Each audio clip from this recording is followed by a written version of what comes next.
So today we're gonna make lo mein noodles. We need a chopped onion, and we're gonna chop up some peas and carrots. In our wok, we're gonna add some toasted sesame seed oil, just a little.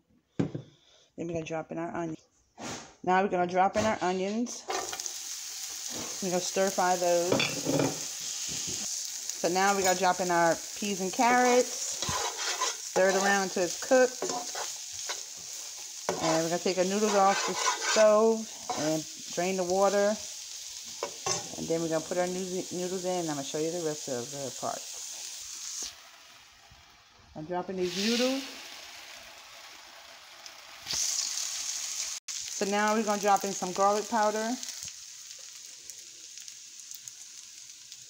Recipe like a teaspoonful. So now we're going to add in a tablespoon of this thick soy sauce. So you just need a little bit. Not a lot, you guys. That's all you need right there. Add in some teriyaki sauce.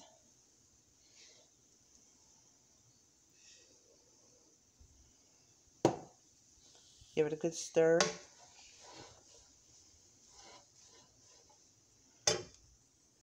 Add in your salt to your liking.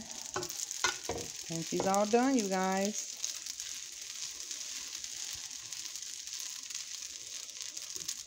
There you have it.